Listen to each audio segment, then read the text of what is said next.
Okay, so, wow, I don't know if this was the way Chris worked. It was just like, barely any break, and just stream of consciousness, head down, getting on with it. But,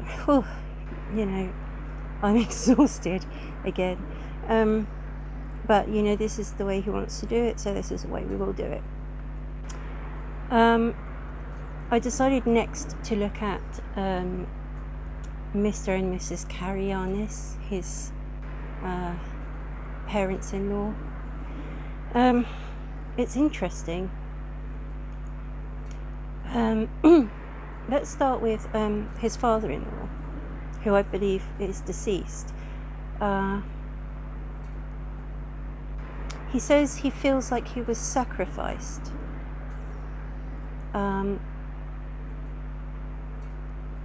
I think he means himself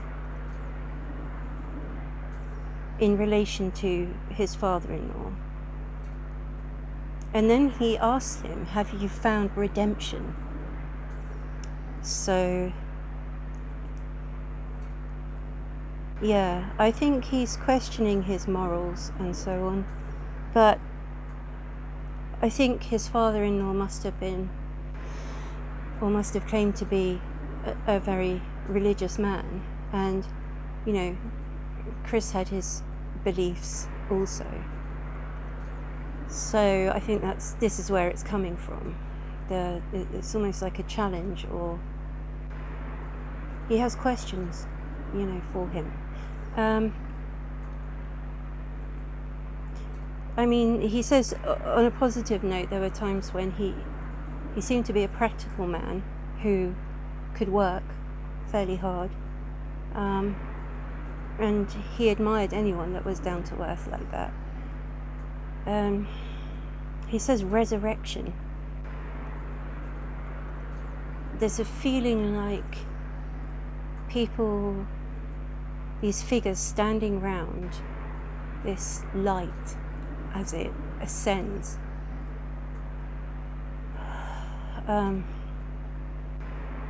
And I feel that he's saying that about him.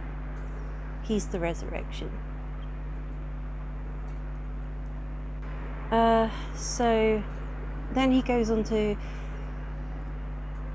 say something about he knew about the dishonest work practices, and not doing good deeds, but doing quite the opposite. Very underhand, shady stuff. Not really caring who it hurt. He said that the father-in-law, he said, you're always getting away with stuff. Forever twisting, he said.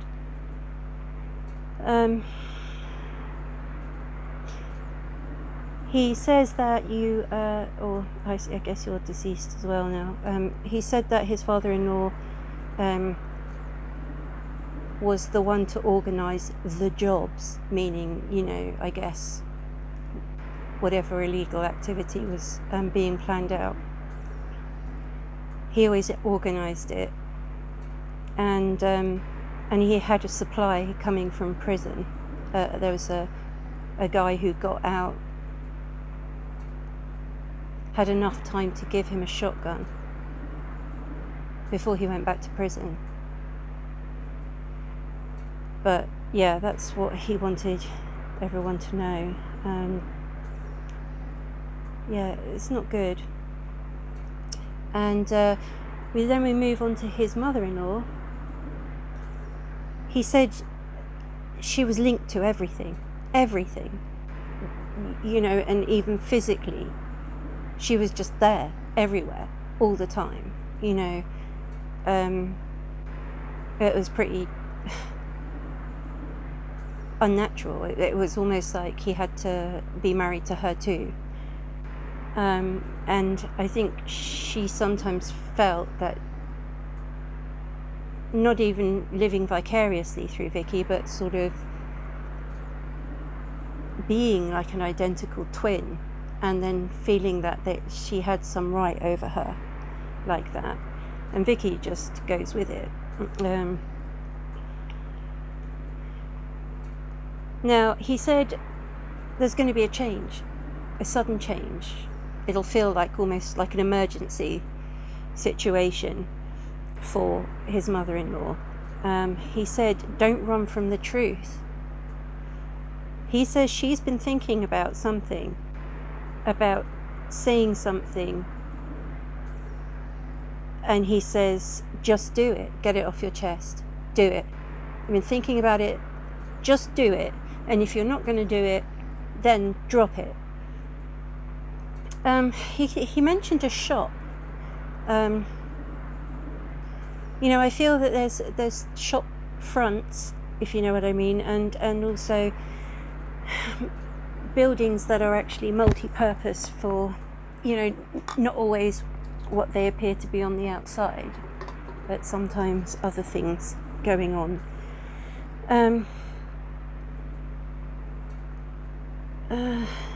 He says to his mother-in-law, if you tell the truth, it can still set you free. But he warns her that there will be a much bigger price to pay if you continue to choose wickedness and cruelty. And that's not from him, it's from, God's judgment. And you will feel it, and it will be 10 times more than, stronger than it would be to just, ask for forgiveness. Admit that you did something, or, something. Then there was a very strange and quite gory detail. It was something, and this is not related to her father, this is something to do with her mother.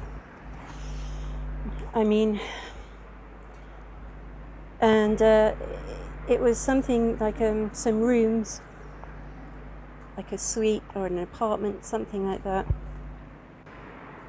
There had been people in it, but now there's blood everywhere. The people are gone. The furniture's pretty much gone, some broken. And there are sharp weapons like shards and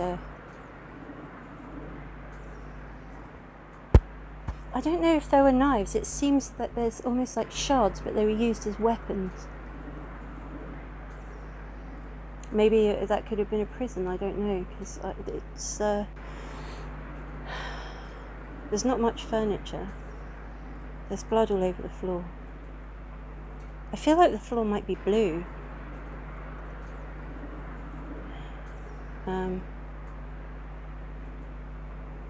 Like blue floor paint. And there's blood, and there's like a chair, and on the chair is some kind of shard, and it's wrapped on one end with a cloth, a white cloth. And there's nobody there anymore. I can feel her kind of looking at this. I don't know whether she's looking at it in her head or whether she was there. But yeah, that's what Chris is telling me, to let you know. And finally, he said that something is coming very swiftly. He's confident of that. It's the same messenger as before, who is rushing in towards Vicky to, I guess, expose her.